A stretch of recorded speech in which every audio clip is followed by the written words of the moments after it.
Amen. Thank you, Clarence. Good afternoon, everyone. Hello.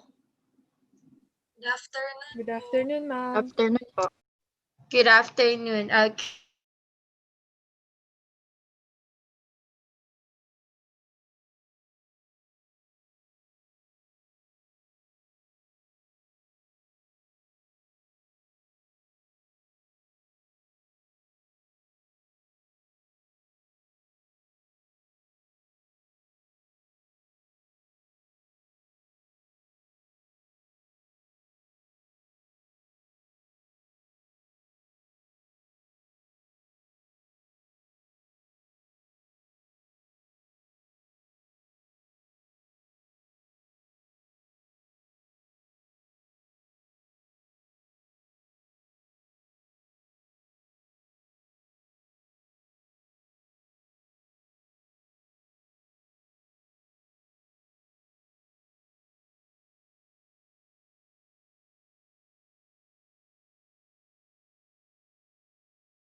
so perhaps just read, okay, the topic of weathering. Okay.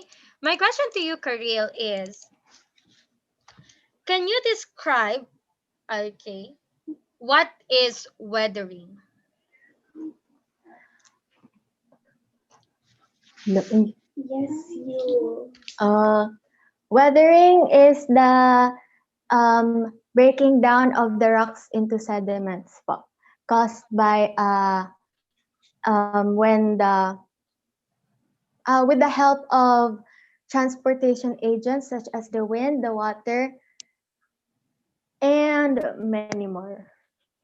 Okay, very good. Okay, when we say weathering, it is the breaking down of the rocks into sediments with the use of water, wind, and gravity and other agents. Thank you, Karil. Okay. Wala ka ng recitation tomorrow. Okay, you're done. Let's go to John Clarence Santos. Hello. Hi po. Hello. Ayan. How are you? I'm pretty fine po. Wow, that's great to hear, John Clarence. Now, when we say weathering, there are two types of weathering. Do you agree? Yes po. And what are these? Mechanical and chemical weathering po. Very good. Thank you. That is my question to you.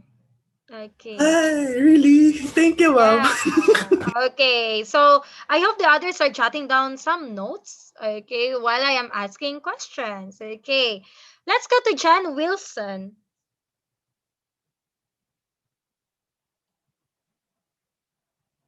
John Wilson, are you still here? Hi, ma'am. Yes. How are you doing right now? I'm not okay, ma'am. Nervous, nervous. Nervous. Why are you nervous? Nervous.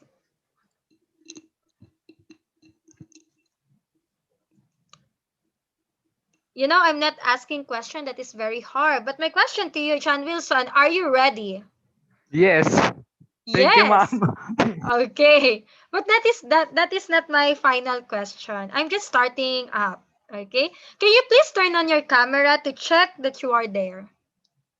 Ayan, great. Huwag ikakahiya ang mukha if your face is good for the camera. So please turn on your camera. Okay? John Wilson, my question to you is, what comes to your mind when you hear the word mechanical?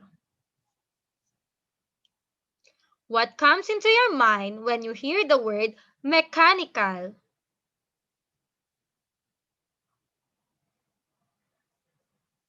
Okay, itanong mo muna sa mga kaibigan mong nasa Discord ngayon, ano daw po ang mechanical? Sabi ni ma'am. Ma'am, Tapos nagsa-search i-deliver. po ako, ma'am. Nagsa-search. Wala po ako. Ano po? Like something about machines. Machine. Ah, I all, said and, mechanical, not machinery. I mean, ma'am, ano po? Like physical. Physical. Yeah. Okay, can you please connect that to mechanical weathering? Mechanical weathering is... Ano sabihin ko? Hindi ko alam, ma'am. Ay, ma'am, ito na po. Nahanap ko na po sa Google. Sabi Sa po dito, Google. process of breaking big rocks into little ones. And ano po, Process. hindi po siya nag-change unlike chemical. Hindi nag-change I unlike mean, in the chemical. yeah. What does it Un- mean?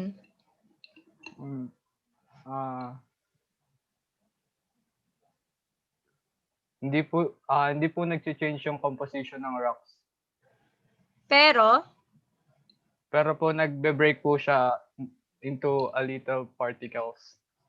particles. I mean I mean a smaller rocks. Smaller rock. Nag-change po yung ano niya, yung size niya. So, ano na po yung sagot natin? Kasi pa saan-saan na po yung sagot Naguguluhan natin. na po ako, ma'am.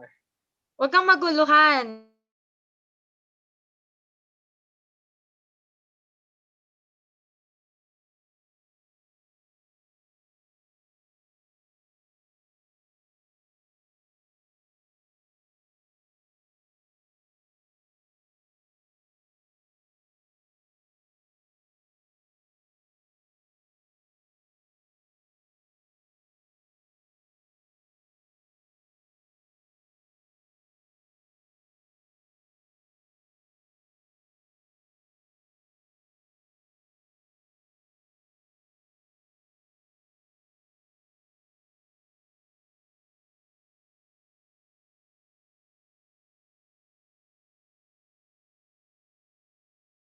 Well, but let's push this activity. Okay. Question, Rosette.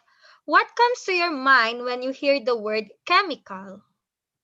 Ah, something po sa chemical reaction or sa composition ng isang substance. Okay, composition of the substance that or there is a word of chemical reaction. Now, can you please connect that to the word chemical weathering? Sige po. Chemical weathering is yung rock po, may nagbago po sa composition niya nung may chemical change po. Okay, thank you. So, chemical weathering, on the other hand, it is the breakdown of the rock and there will be now a change on its chemical composition. Thank you. Jib. Yes po, ma'am. Okay, now based on their answer, on the answer of Sean Wilson, the answer of Rosette, can you now differentiate mechanical and chemical weathering? Yung mechanical weathering po ay hindi po siya hindi po siya tawag nun, like like yung physical changes lang po yung nag-iiba sa kanya. Tapos yung chemical po nagre-react po sa iba pong elements kagaya po ng water po, ganun. Okay, thank you. So when we say mechanical weathering, it is the breaking down of rocks that only affects the physical, physical aspect of the rock, not touching, or there is no, what do you call that? There will be no change on its chemical composition. Whereas when we say chemical weathering, it is not the process of breaking down the rocks with changes on their chemical composition. Jairus, Hello po, ma'am. how are you doing? Okay naman po, ma'am. Okay. Now, Jairus, when we say if weathering is the breaking down of rocks, okay, per se, that's the definition of weathering. Is this sediments from the weathering will just remain on one place? Yes or no? Ma'am, for me, ma'am, hindi po. I mean, like, para sa akin po, ma'am, these sediments, they can move by erosion or like transport ba yun? Para, yun po, ma'am. You get the answer. Okay, basically, when the weathered rocks, okay, or the rocks will undergo weathering, it will not be remain in one place. Okay, it will be transported by the means of erosion. Okay, that is why weathering and erosion should work hand in hand. Okay, meaning weathering and erosion are magjowa.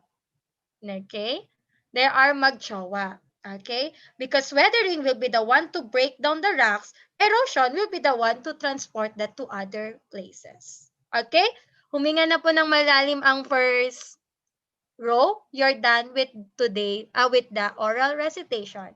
Second row, Princess, Caitlin, Jillian, Jeric, William Moore, Ayen, and Idrel.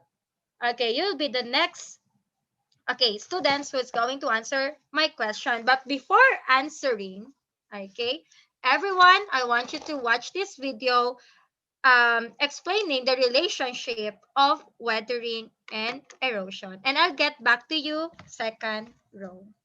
Okay.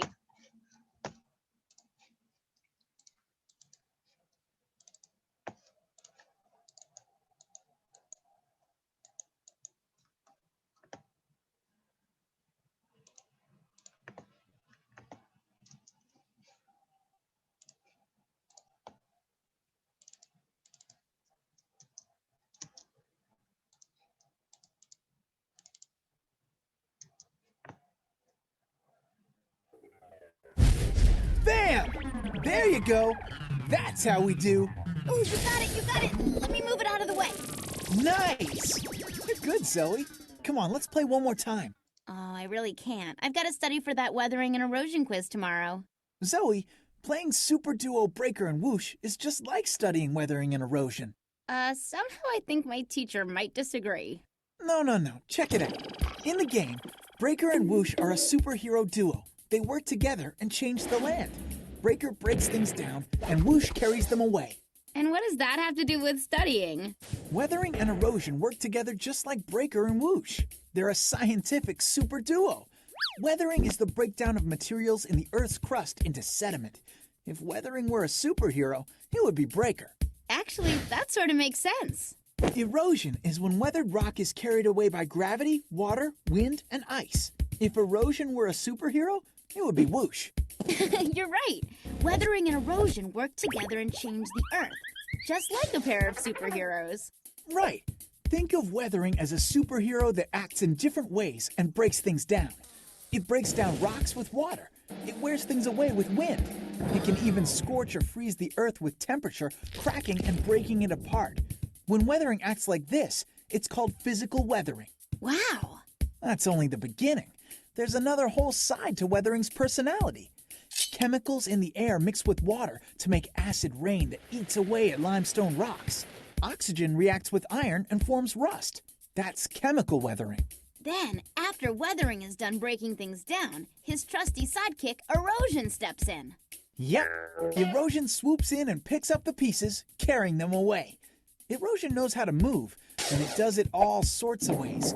It's the flow of water that moves rocks and sand, the push of the wind that carries sediment away, even the movement of a glacier dropping pieces of rock at the bottoms of oceans and lakes.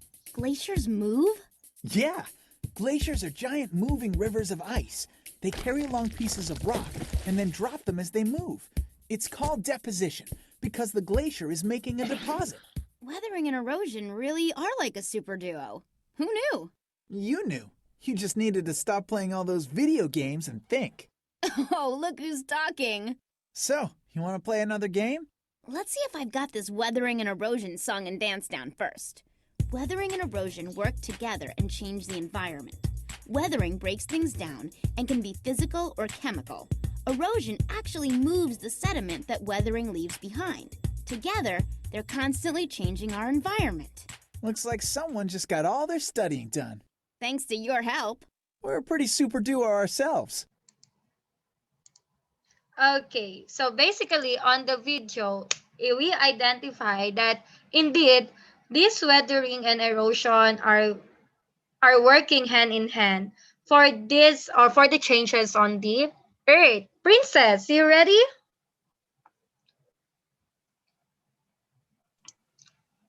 Sige, ma'am. Hi. Hi, ma'am. Okay, you look good today. It seems like you're very happy. Hindi, ma'am. Kinakabahan po.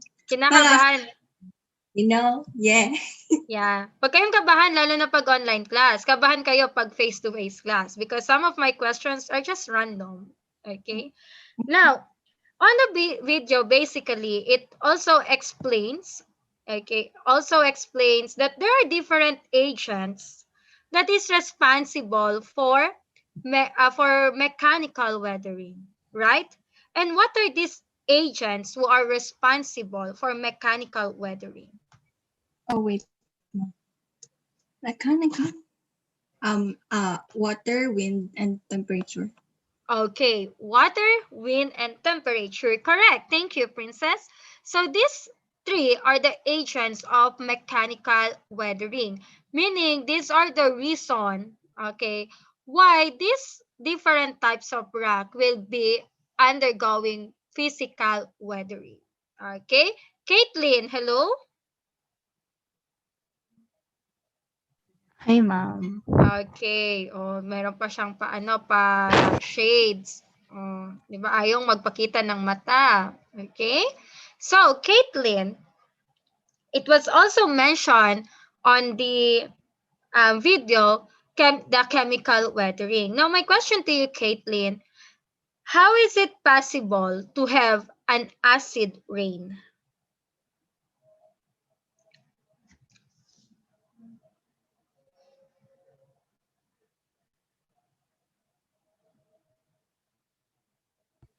Hello.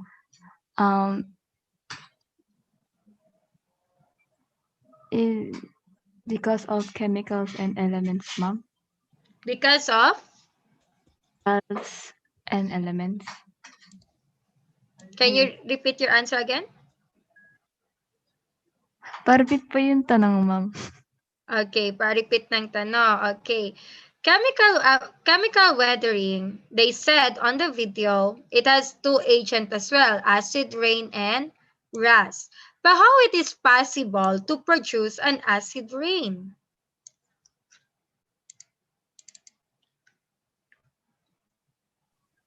Chemicals in the air mixed with water, ma'am. Okay, the chemicals in the air will mix in water and such, it will produce acid rain, which is one of the agents for chemical weathering. Thank you, Caitlin. Jillian.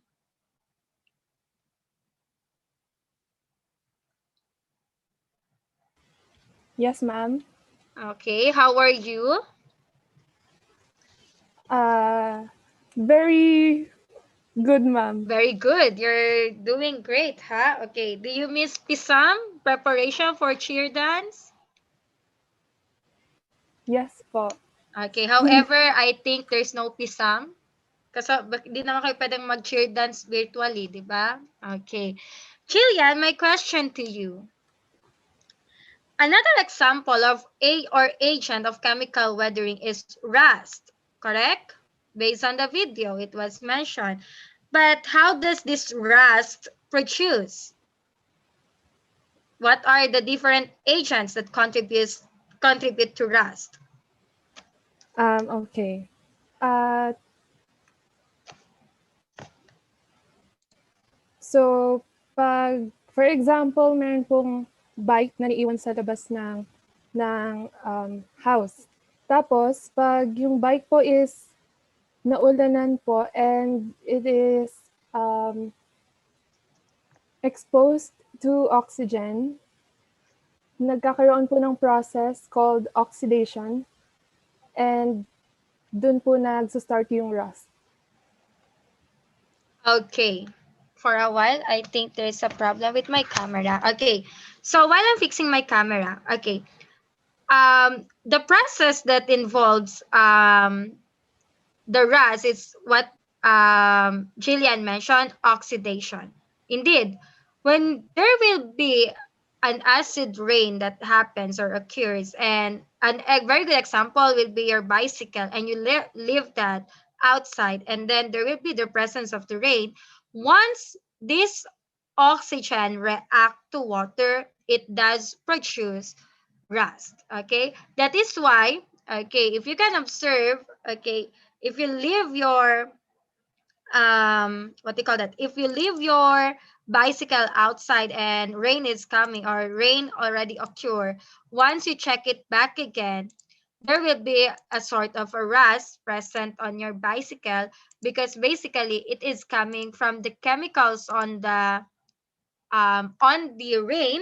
Okay, and that's because of the oxygen that it produced. So that is why there is the presence of rust. Okay, thank you. Let's go to Jerry. Yo, hello po. Hello, how are you? Okay lang po. Okay lang. Are you ready? Yeah. Okay. Now, Jerry, Po. based on the video now, Po. okay, can you please describe to us what is the relationship of erosion and weathering?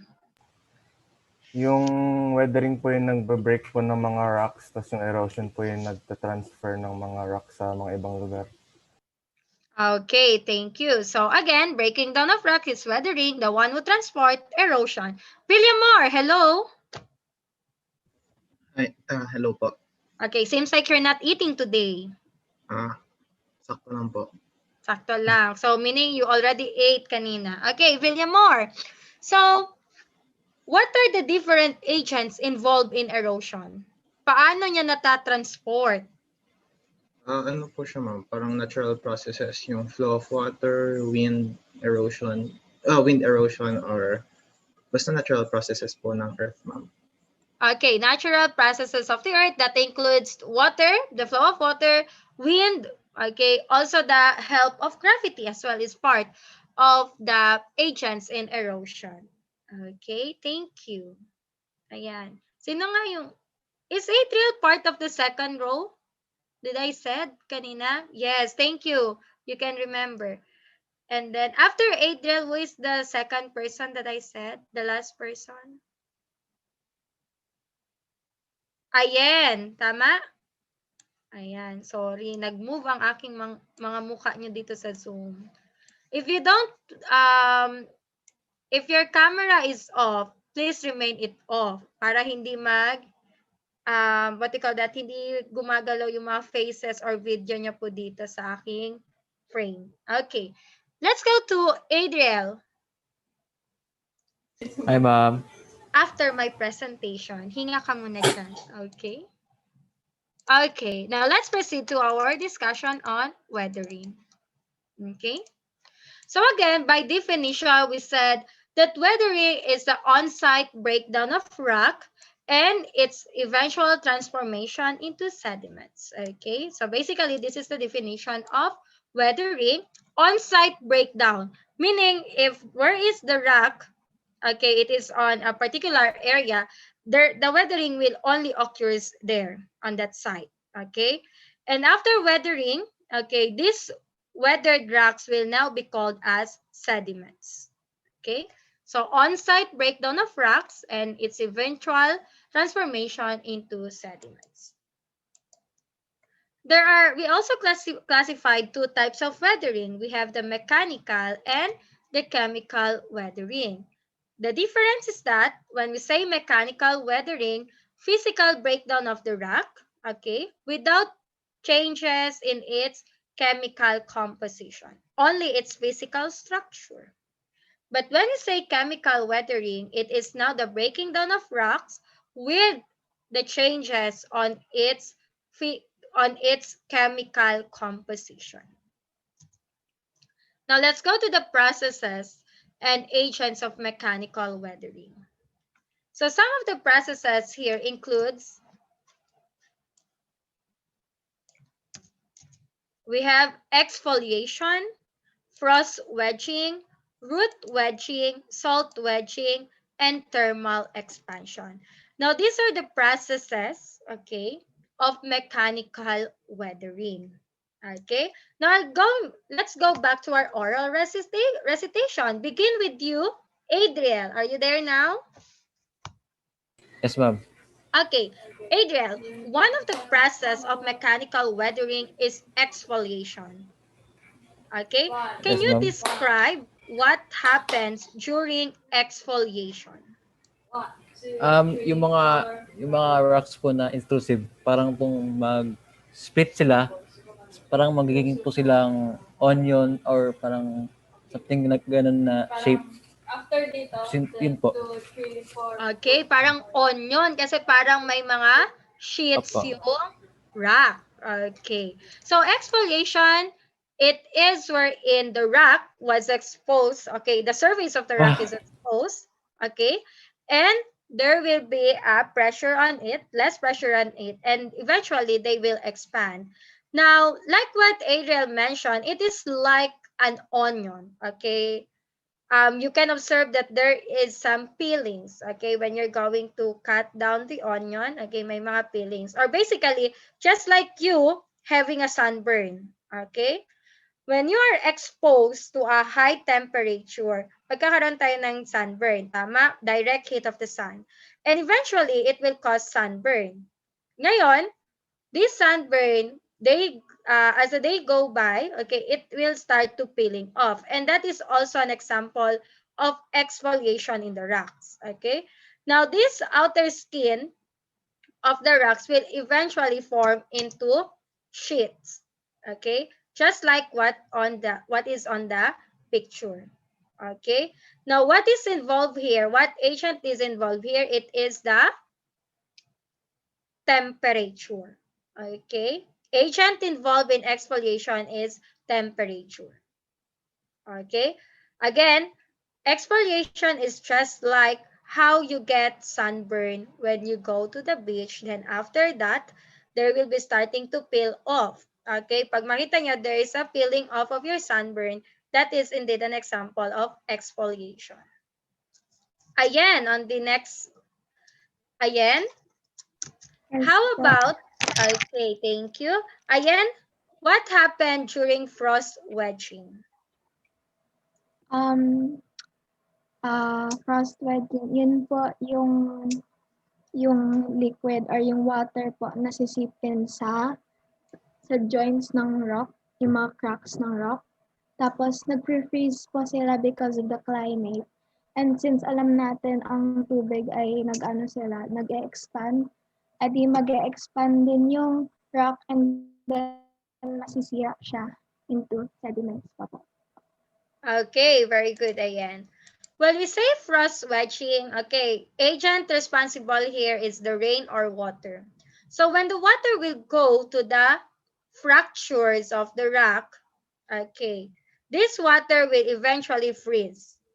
Okay, now when this water freezes, it will cause the joints of the rock to expand and grow. And eventually, when it expands, okay, because the water already freeze, when it expands, some of the pieces of the rocks will be detached from their mother. Okay, for example, of this is the picture describing frost wedging. If you can observe, the rock has already its different fracture. Okay, those on the line. Okay, small fracture. But when it rains, okay, the water will get inside this fracture. Okay, eventually, because of the weather or climate that was mentioned by Ayen, okay, eventually this water on the fracture of the rock will freeze. Okay, and when it freezes again, if the water will freeze, it will lead to expansion. Okay, so it will expand and it will grow. Now eventually, the small fracture of the rocks will now be the cause for it to detach from the mother rock. So take a look at the picture on letter B. Okay, the water inside of the fracture already froze. Okay, it becomes eventually it become an ice. So technically, it will be the reason that the rock will be detached from its mother. Okay, so it's like a cake already. Okay, cake na siya kasi madidetach na siya from the mother rock. Okay, let's see kung sino ang next na magre-recite. Okay, next to recite. Okay, second row, congratulations, you're done. Third row. Okay, third row, listen. We'll begin with Jam, Mara, Janielle, Mikhail, Leo, Angelica, and last is Kirk. Okay, you are the third row. Begin with you, Jam. Jam, are you there? Hello po, rinig ko. Hello. Yes. So you Hello have po. problem with your internet, right? Yes po, audio lang po yung stable ngayon. Okay, so sige, I'll consider that. Let's go to root wedging. Another process of mechanical weathering is root wedging. Can you describe what happens during root wedging? Same lang din po ng mga naunang wedging, pero since root po, ano po siya, sa plants naman po. Like, pag nag-grow po yung plant, mag-grow po yung roots, tapos masisira po yung sa singit po, tapos mawi-weaken po yung rocks, tapos yun po, magbe-break. Okay, thank you.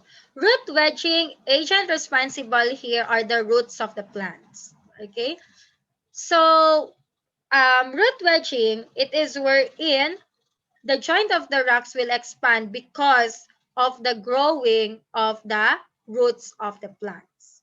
Now that will be the reason why, okay, the joints of the rocks will be pry open. It will eventually open, and it is the reason why again that the rock will be detached from its mother rock. Okay, so that is root wedging. Now take note, it is the agent responsible here are the roots of the plants. Okay, example is this picture.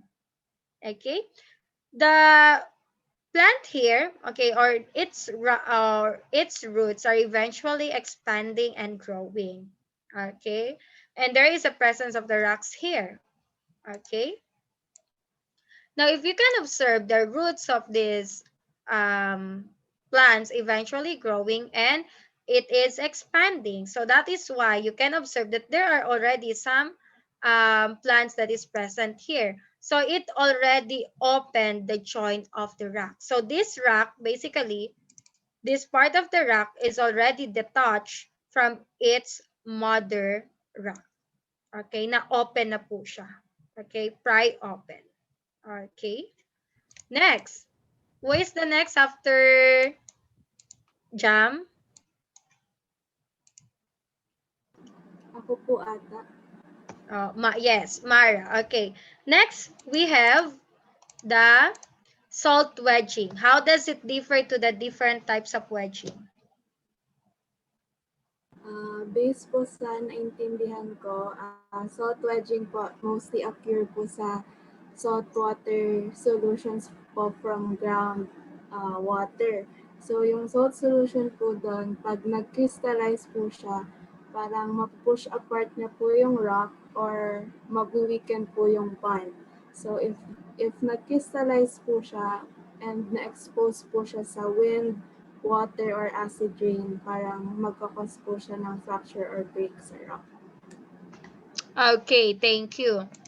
Salt wedging is a little different because the salt wedging, it is due to the salt concentration of the water. Okay.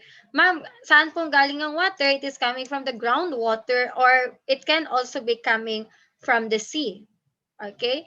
Now, this salt solution, once it goes to the fracture of the rock, okay, eventually it will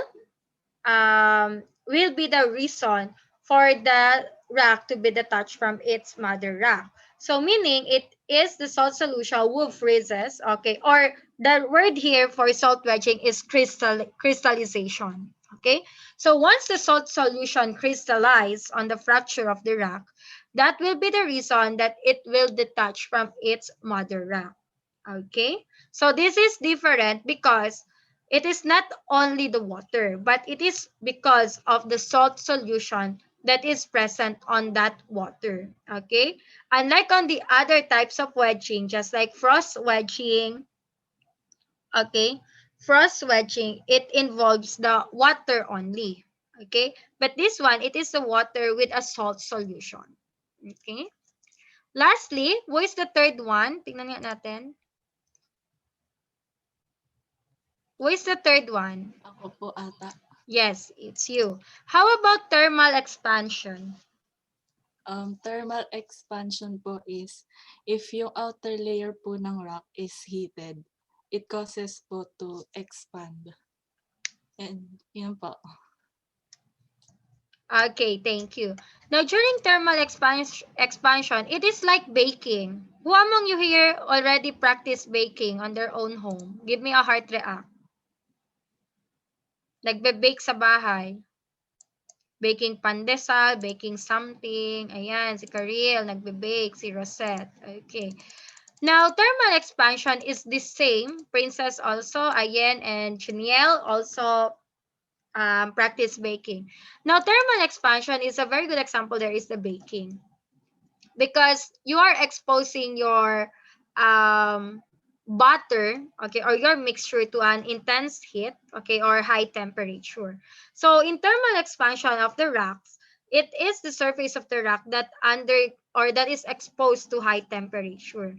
Now once this surface of the rocks is exposed to a high temperature, its outer layer will expand just like baking, okay? So once you cool it down, okay, you bake pandesal, for example. The surface, the outer surface of the pandesal it will expand, okay? At may makita kayo that it's like parang brown like something, okay? And when you are going to get that from the oven, ipapa cool down nyo siya, it will contract, okay? Just like on the rock, once it is heated on the high temperature and then you let it cool down, okay, its outer layer will contract. Now, this contraction of the outer layer is the reason for the outer layer of the rock to produce a sheets. Okay, a sheet like, okay, surface of the rock. So this is an example of a rock that undergoes thermal expansion. Okay, they're not going to be break down, okay, literally, but they are forming into sheets on its surface of the rock. Now this rock again undergoes high temperature and then cool down, and then it is now look like a rock that have a sheets on it. Okay. Ayan. Let me clear. Okay. Ayan. So that, okay, those are the example of the processes of mechanical weathering. Okay. Susulat ko muna yung... Okay, after Geniel, who's next? Sino yung next?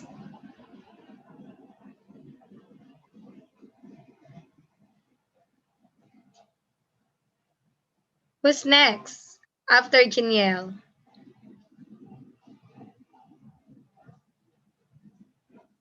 Wala?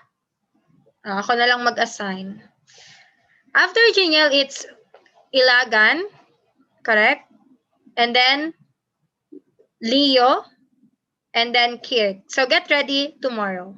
Okay? Kayo po yung una kong tatawagin tomorrow because it's already time. And the others, we will finish the oral recitation up until tomorrow. So please continue reading on chemical weathering. Okay?